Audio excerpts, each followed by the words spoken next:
Hi అండి, అందరూ ఎలా ఉన్నారు? మేము కూడా బాగున్నామండి. ఈరోజు రెసిపీ వచ్చేసి చికెన్ పకోడీని ప్రిపేర్ చేసుకుందాం. దానికి కావాల్సిన పదార్థాలు, ఫస్ట్ బోన్లెస్ చికెన్ని నేను 1/2 కిలో తీసుకున్నానండి. ఇప్పుడు దీనిలోకి 1 స్పూను బియ్యం పిండి, అలాగే 1 స్పూన్నర శనగపిండి, ఒక 1/2 స్పూను కారం, అలాగే 1/2 స్పూను సాల్ట్, 1/2 టీ స్పూను పసుపు, అలాగే 1 స్పూనున్నర కార్న్‌ఫ్లోర్ తీసుకున్నాను.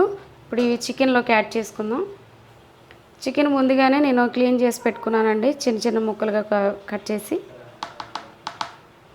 ఇప్పుడు దీనిలోకి 1 టీ స్పూను అల్లం వెల్లుల్లి పేస్ట్ యాడ్ చేసుకుందాం. అలాగే ఒక అరచెక్క నిమ్మరసాన్ని కూడా దీనిలోకి యాడ్ చేసుకుందాం. గింజలు పడకుండా చూసుకోవాలండి.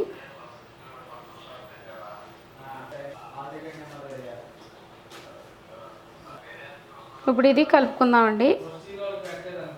చికెన్లో ఉన్న తడి సరిపోలేదండి, కొంచెం అంతా వాటర్ యాడ్ చేసుకుని మళ్ళీ కలుపుకుందాం. ఇలా చికెన్ అంతా ఇలా కలుపుకున్న తర్వాత ఒక 5 నిమిషాలు ఇలాగే నానబెట్టుకోవాలండి. ఈలోపు మనం కళాయి పెట్టుకుని ఆయిల్ హీట్ చేసుకుందాం. స్టవ్ ఆన్ చేసి బాండీ పెట్టుకున్నాం అండి. ఇప్పుడు దీనిలోకి ఆయిల్ యాడ్ చేసుకుందాం. దీనిలోకి ఒక 1/2 స్పూను ధనియాల పౌడర్, అలాగే గరం మసాలా కూడా యాడ్ చేసుకుందాం. ఇవి కూడా ఒకసారి కలుపుకుందామండి. ఆయిల్ హీట్ అయిందండి. ఇప్పుడు దీనిలోకి పకోడీలను యాడ్ చేసుకుందాం.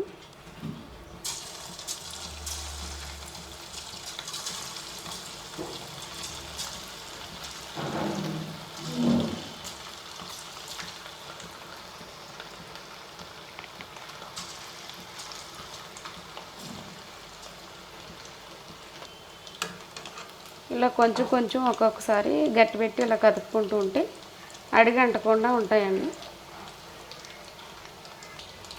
ఇవి ఫ్రై అయిపోయాయండి. తీసి ఒక ప్లేట్లోకి తీసుకుందాం. మళ్ళీ పకోడీలు యాడ్ చేసుకుందాం అండి.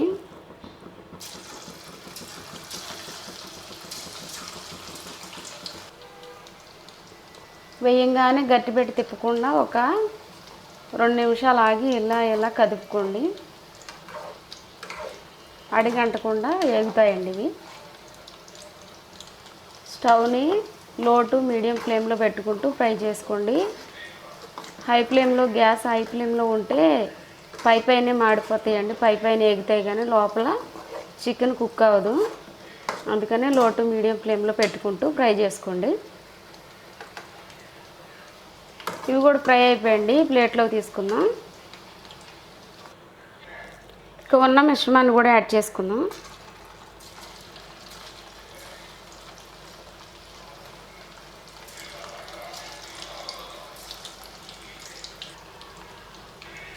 ఇవి కూడా ఫ్రై అయిపోయండి. ఒక ప్లేట్లోకి తీసుకుందాం. మనకి ఫైనల్గా చికెన్ పకోడీ అనేది రెడీ అయిపోయిందండి. ఒకసారి తప్పకుండా అందరూ ట్రై చేయండి. దీనిలో కంపల్సరీగా నిమ్మరసం అనేది ఒక అరచెక్క యాడ్ చేసుకోవాలి, అదే టేస్ట్ వస్తుందండి. కార్న్‌ఫ్లోర్ కూడా కంపల్సరీగా యాడ్ చేయాలి. కార్న్‌ఫ్లోర్ యాడ్ చేయడం వల్లే మనకి శనగపిండి, బియ్యం పిండి వేసినప్పుడు ఆ కార్న్‌ఫ్లోర్ అతుక్కుంటుందండి ముక్కలకి.